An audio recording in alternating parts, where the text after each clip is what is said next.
एक जोश और खरोश और भरपूर जज्बे के साथ। बिल्कुल।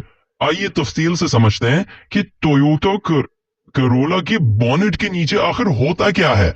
ये जानना बहुत ही मजे का है कि गाड़ी के दिल यानी इंजन से लेकर हर वो हिस्सा जो उसे रवान रखता है वो कैसे काम करता है। चलिए शुरू करते हैं पूरे जोश के साथ। जरा जोश मजीद बढ़ाते हुए सबसे पहले आता है हमारा इंजन। जी हाँ, ये गाड़ी का दिल है जो ईंधन को ताकत में बदलता है, जो करोला में 4 सिलेंडर या हाइब्रिड इंजन होता है। फिर है हमारा एयर फिल्टर जो इंजन में आने वाली हवा को साफ रखता है। भाई गंदी हवा से इंजन की सेहत खराब हो सकती है ना। मजीद वालेहाना अंदाज अख्तियार करते हुए अब बात करते हैं रेडिएटर की। ये इंजन को ठंडा रखता है और कूलेंट में गर्दिश करता है ताकि इंजन ओवरहीट ना हो। फिर कूलेंट रिजर्वायर है जो इजाफी कूलेंट महफूज रखता है और रेडिएटर के साथ जोड़ा होता है।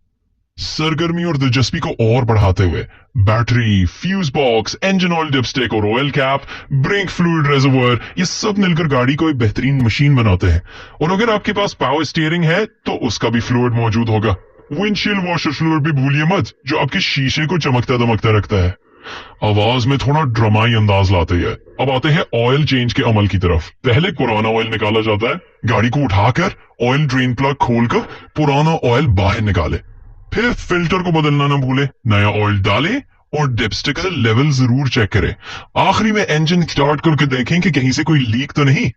और आखिर में खुशगवार अंदाज में, और अगर आपकी बात करोला हाइब्रिड की है तो उसमें और भी दिलचस्प कंपोनेंट्स हैं जो आपकी फ्यूल एफिशिएंसी को और बेहतर बनाते हैं। अब बताइए आप कौन से मॉडल की बात कर रहे हैं, 2010, 2015 या 2020 प्लस।